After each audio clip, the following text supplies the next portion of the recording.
It's 1977 in Petrozavodsk, 611 kilometers northwest of Moscow.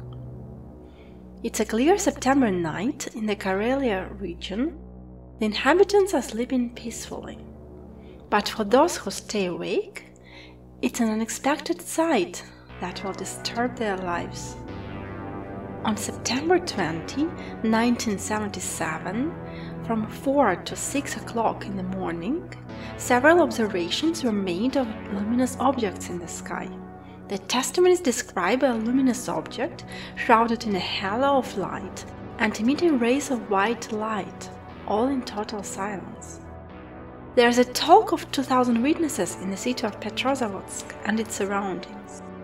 This object would have also been seen in the cities of Leningrad, current St. Petersburg, and even Helsinki in Finland.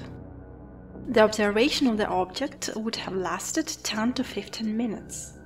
While disappearing, it would have changed into a luminous jellyfish which appeared in the sky and which would have left behind it a nebulous luminosity in the middle of the night.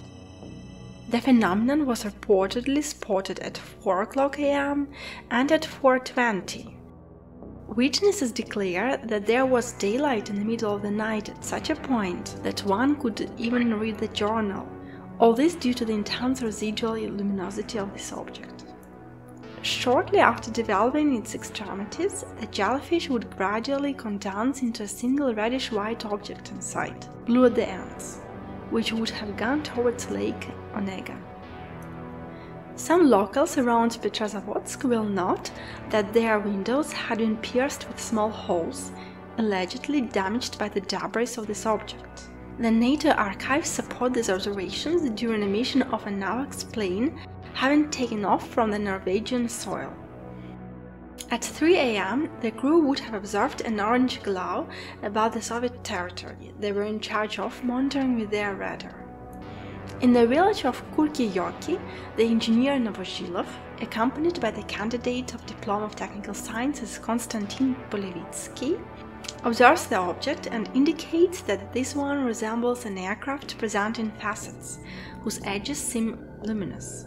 He estimates its altitude at 300 to 500 meters, its length 100 meters and its width at 13 to 15 meters. With the support of the press, local authorities have raised controversy that the observed lights are consistent with the launch of the Meteor 2 satellite from the Plesetsk Cosmodrome, 788 kilometers east of Moscow, that same night, powered by a 3M Cosmos rocket. However, according to many scientists, the transverse trajectory of that object from east to west excludes this hypothesis. One of the contradictors, Lev Mendelis, who was responsible for the dossier, would dodge the problem by concluding that it was impossible to explain the phenomenon in a satisfactory way. So, he ruled out the hypothesis of the Cosmodrome test in his study with respect of these parameters, speed of movement, and its dimensions. This painting was made by an officer of the Soviet Army and is consistent with all the pictures taken that day. From their first observations, it was asked to all the members of the various army corps to produce a report to their superiors in the event of the slightest observation of a phenomenon in the sky. A special committee was created in 1977 to examine UFO cases over the territory of the USSR, which is reminiscent of the Blue Book project among the Americans. This new organization for collecting information on UFOs will bear the name of the AN Network, AN meaning Academia Nauk, Academy of Sciences. This network will have the task of cross-checking all the observations to come to the Ministry of the Armies. The Ministry of the Armies has thus compiled a file given to Leonid Brezhnev, then at the head of the Presidium of Soviet Supreme, who consulted the snapshots and concluded that the objects observed by the inhabitants of Karelia were unexplained phenomena.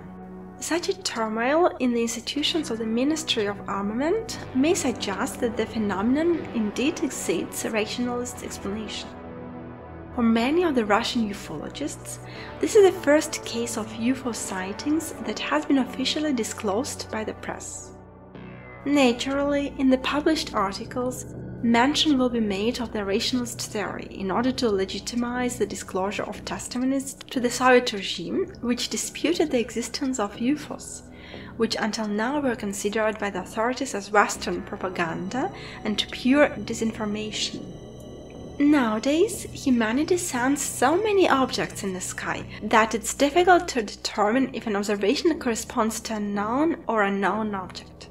It's difficult to have a sky that is devoid of light interference from drones, tail lanterns, tech crafts, lasers, and even industrial rockets. Elon Musk's SpaceX rockets have shown us how numerous celestial manifestations many witnesses took for UFOs, in particular the launch in 2017 of a SpaceX rocket that caused the turmoil of the inhabitants of Los Angeles who saw there an extraterrestrial visit. We will note that the morphology of this object corresponds remarkably to the shape observed at Petrozavodsk, which would go in the direction of the rationalist theory according to which the UFO of Petrozavodsk would correspond to the launching of a rocket.